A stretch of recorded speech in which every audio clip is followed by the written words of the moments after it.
E aí galera, beleza? Meu nome é Wesley Matheus, eu sou estudante de Engenharia Civil na Universidade Federal de Alagoas, membro do PET Engenharias, e hoje eu vou trazer para vocês algumas questões de taxas relacionadas. Bora responder? Dois carros iniciam um movimento partindo de um mesmo ponto. Um viaja para o sul a 30 km por hora e o outro viaja para o oeste a 72 km por hora. A qual taxa a distância entre os carros está aumentando 2 horas depois? A primeira coisa para responder uma questão de taxas relacionadas é fazer um diagrama da situação descrita. Depois você vai pôr as informações que você tem, as informações que o enunciado te deu nesse diagrama, e por último você vai tentar encontrar uma forma de relacionar essas grandezas, relacionar esses valores que a questão te deu. Beleza, então o que o problema quer saber é a qual taxa a distância entre os carros está aumentando 2 horas depois. A qual taxa a distância entre os carros está aumentando, então ela quer a taxa de variação da distância entre os carros, que é o que? O nosso d', a derivada da nossa distância d entre os dois carros. Vamos interpretar as outras informações que o problema nos dá agora. Então, ele nos dá uma velocidade de um carro, a velocidade do outro carro também. Então, como eu posso interpretar essas velocidades? Velocidade é o que? A variação de uma distância. A variação de uma distância. Mas que distância é essa que está variando aqui? Eu posso dizer que é a variação da distância até a origem. Isso para tanto o carro azul, que está indo para o sul, quanto o carro vermelho, que está indo para o oeste. Aí você vê que A' é igual a velocidade A, B' é a velocidade B. Então, agora que a gente já entendeu o que a questão está nos dando, né, os valores que ela nos dá, e já sabe o que a gente quer encontrar, sabe o que a gente precisa encontrar no final, então a gente vai tentar encontrar formas de relacionar isso, né? O que a gente pode notar é que o nosso lado A, o nosso lado B e a distância dentre os carros estão formando um triângulo retângulo. E você pode relacionar os três pelo Teorema de Pitágoras. Então, o que diz o Teorema de Pitágoras? Ele diz que o lado A, que vai ser a sua hipotenusa ao quadrado, é igual à soma dos outros dois lados ao quadrado também. Então, como a gente vai usar isso aqui? A nossa distância D, que vai ser a hipotenusa ao quadrado, é igual ao nosso lado A ao quadrado mais o nosso lado B ao quadrado. Depois de achar essa relação entre os valores que você tem, o que você faz é derivar, porque o que a gente quer é justamente a derivada do D, né? Então, derivando tudo, lembrando que a derivada é em relação ao tempo, o que a gente vai ficar com esse cara aqui. 2D D' é igual a 2A A' mais 2B B'. Só uma nota sobre as derivadas nas taxas relacionadas. Você tem que tomar cuidado para ver o que é variável aqui e o que não é variável, o que é uma constante na conta e o que não é. Por exemplo, no nosso caso, todos aqui são variáveis, né? Porque a distância A está aumentando com o tempo, a distância B está aumentando com o tempo e a distância entre os carros está aumentando com o tempo. Então, tudo muda com o tempo e você vai derivar e vai colocar a derivada em tudo. Tudo aí é variável. Mas se tivesse algum valor que não mudasse com a passagem do tempo, a gente não ia derivar ele. A derivada dele ia ir para zero, ia ser uma constante da nossa conta. Você poderia até substituir ele por um valor numérico desde o princípio da conta, que isso não alteraria o resultado em nada. Tranquilidade, senhores. Então, depois que você deriva, a conta está basicamente respondida, porque a gente vai do que não é D' para o outro lado, e o que a gente vai ficar é com D' igual a A vezes A' mais B vezes B' dividido por D. E agora é a hora que você começa a se perguntar quem viria a ser A, quem viria a ser B, quem viria a ser D, porque eu não comentei isso desde o início, né? Então, o A, o B, são as distâncias, né? Eles são os lados que a gente estabeleceu do nosso triângulo, que são a distância dos carros em relação à origem. Mas como você descobre essa distância? Bem, você sabe quanto tempo se passou, né? 2 horas, e você sabe a velocidade do carro. Então você encontra essa distância só multiplicando o tempo que se passou pela velocidade do carro. Muito simples. Você nem precisa converter para metro por segundo, nem converter a hora para segundos, porque se você tá tudo em hora e tá tudo em quilômetro por hora. Então você vai encontrar o resultado final em quilômetros por hora também, não tem nenhum problema nisso. E o D, Wesley? Beleza, o D você vai encontrar por Pitágoras, né? Você tem sua fórmula bonitinha, D ao quadrado é igual a ao quadrado mais B ao quadrado. Você consegue encontrar A e B, então você consegue encontrar D. Então você pode escrever isso dessa outra forma aqui. E daí, como já dizia, é só partir para o abraço, né? E daí você substitui valores e encontra a sua resposta, o seu D', os seus pontos na prova estão aí. Beleza, então? Resolvemos o primeiro problema. Agora vamos para o próximo, que eu avalio como um problema um pouco mais complexo, mas que é bem representativo para o assunto, porque ele envolve volumes, ele envolve a própria semelhança de triângulos. Bem, vocês vão ver, vamos lá. Está vazando água de um tanque cônico invertido a uma taxa de 10.000 centímetros por minuto. Ao mesmo tempo, a água está sendo bombeada para dentro do tanque a uma taxa constante. O tanque tem 6 metros de altura e o diâmetro no topo é de 4 metros. Se o nível da água estiver subindo a uma taxa de 20 centímetros por minuto quando a altura da água for 2 metros, encontre a taxa segundo a qual a água está sendo bombeada para dentro do tanque. Então, começamos da mesma forma que começamos o problema anterior, desenhando o nosso problema. Um tanque cônico invertido é um cone com a base virada para cima, né? Ele tem água no seu interior e ele está vazando água e tem água sendo derramada nele também. Então vamos começar dando nome para os valores que essa questão nos dá, né? Vamos chamar a quantidade de água entrando de Q1 e a quantidade de água saindo de Q2. A questão também nos diz as dimensões desse nosso recipiente, né? As dimensões do tanque. Ele nos dá o diâmetro do tanque e ele nos dá a altura do tanque. Vamos chamar esse diâmetro de Dzão e essa altura de Hzão.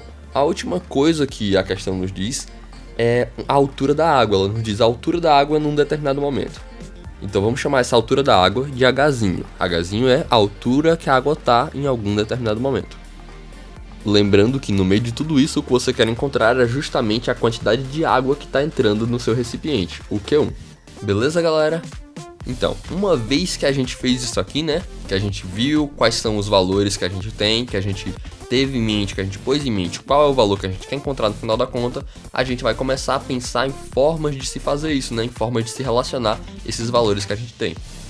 E eu acho que a primeira coisa a se pensar, e mais importante, é onde entra esse Q1, onde entra essa quantidade de água que está entrando, que é o valor que a gente quer encontrar.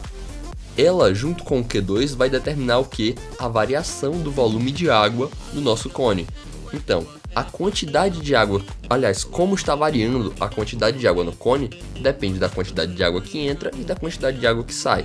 A soma da água que entra com a água que sai é justamente a variação da água que fica no cone, ou seja, o volume de água no cone. E quando a gente fala de variações, a gente sempre está falando do quê? De derivadas. Então, o que eu disse é que Q1 mais Q2 é igual a V'. Então, a próxima coisa importante para a gente colocar aqui é justamente o volume de água que está dentro desse cone. Como é um cone e a água tem o mesmo formato do recipiente onde ela está, a gente vai usar uma fórmula de volume de cone. Qual a fórmula do volume do cone? V é igual a 1/3 de πr² vezes H, onde H é a altura do nosso cone e R é o raio da base. Na nossa fórmula, o H vai ser a altura da água e o Rzinho vai ser o raio do cone de água formado, o raio da base do cone de água formado. A última coisa importante a se notar é que a questão também nos dá uma variação da altura da água. Ou seja, se a altura da água é o nosso Hzinho, a variação da altura da água vai ser o H'. E eu juro pra vocês que H' é a coisa mais engraçada que vocês vão ouvir na aula de cálculo. Beleza? Dito tudo isso, por onde é que a gente vai começar essa questão? A gente vai começar por a fórmula do volume. Por que a gente vai começar por a fórmula do volume? Porque a nossa resposta, que é o Q1, está atrelada à variação do volume. Então, se a gente encontrar o V', a gente encontra o Q1 e encontra a resposta da questão. Contudo, temos um problema aqui. Que problema é esse? É que a gente não sabe quem é o Rzinho. A gente não sabe quem é o Rzinho, a gente não sabe quem é a variação do Rzinho, então é difícil trabalhar com ele. Se a gente for fazer com ele aqui e simplesmente tacar a derivação, a gente não vai conseguir o resultado porque a gente não vai conseguir substituir o Rzinho no final da conta. O que a gente vai fazer para contornar esse problema então? A gente vai olhar de volta para a figura e tentar encontrar uma solução geométrica para isso. Além do cone em si nessa figura, o que a gente pode notar é que existe um triângulo retângulo ali. Um triângulo retângulo formado pela altura do cone, pelo raio do cone, e onde a gente sabe também a altura do Hzinho, né, que é a altura da água, e esse Rzinho, que é o raio do conezinho de água. A gente sabe tudo isso e tudo isso forma um triângulo retângulo onde a gente pode ver uma semelhança de triângulos. O nosso Hzão dividido por nosso Rzão, que vai ser metade do diâmetro que a questão dá, né? Vai ser igual ao Hzinho dividido por nosso Rzinho. Ou o contrário, que é igualmente válido. Rzinho sobre Hzinho é igual a Rzão sobre Hzão. Dá no mesmo. Beleza, mas por que a gente está fazendo isso? A gente está fazendo isso porque a gente quer se livrar desse Rzinho. Para isso a gente vai escrever ele em função de valores que a gente conhece. E depois substituir essa igualdade que a gente vai fazer com o Rzinho dentro da fórmula do volume, e aí sim a gente vai trabalhar com ela. Mas primeiro a gente vai definir aqui quem é esse Rzinho. E a gente vai ver que se a gente manipular até deixar o Rzinho isolado, a gente vai conseguir Rzinho igual a Rzão vezes Hzinho dividido por Hzão. Então agora vamos pegar esse R aqui e substituir ele de volta na nossa fórmula de volume. E a gente vai ficar com volume, V, né, igual a 1/3 de Hzinho vezes π vezes RH sobre Hzão ao quadrado. Simplificando isso aqui, a gente fica com 1/3 de π vezes Rzão sobre Hzão ao quadrado vezes Hzinho ao cubo. E essa é a melhor forma de escrever isso aqui, porque nessa conta só o Hzinho varia. O Rzão e o Hzão são constantes, são as medidas do cone, e as medidas do cone não variam com o passar do tempo, a questão não diz nada sobre isso. Então, o seu 1/3, o seu π, tudo constante, a gente afasta eles para um lado e deixa só o Hzinho ao cubo ali, porque ele é quem a gente vai derivar. Lembrando que o Hzinho é a altura da água, né? Por isso ela está variando. Tem água entrando, tem água saindo desse cone, então a altura da água não permanece a mesma ao longo do tempo. Ela vai aumentando, como é a questão disso. Sabendo de tudo isso, a gente pode pegar essa fórmula bonita que a gente conseguiu e derivar ela. Derivando ela, a gente encontra esse outro rapaz bonito aqui, e é onde a gente vai substituir o V' por Q1 mais Q2. E aí a gente vai fazendo isso e fazendo outras simplificações também, esse 1/3 aí vai cair com esse 3 que está multiplicando, e a gente vai encontrar essa expressão que vai ser basicamente a resposta da nossa pergunta. Quem é Q1? Q1 é igual a π vezes Rzão sobre Hzão ao quadrado vezes Hzinho ao quadrado vezes H' menos Q2. Tudo isso aqui vai ser o nosso Q1. Calculando, né, substituindo tudo, a gente encontra que Q1 é igual a 289.252,68 centímetros cúbicos por minuto. Lembrando que eu converti todas as unidades que estavam em metros para centímetros, porque era mais fácil fazer isso do que transformar as vazões que estavam em centímetros cúbicos por minuto para metros cúbicos por segundo. Bem, galera, é isso. Se você gostou desse vídeo, se ele te ajudou em alguma coisa, não esqueça de deixar seu like aí embaixo, que também ajuda a gente.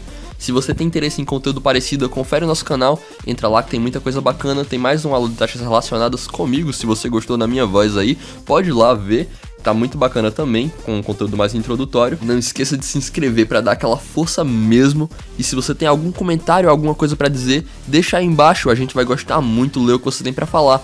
Valeu, falou e até mais!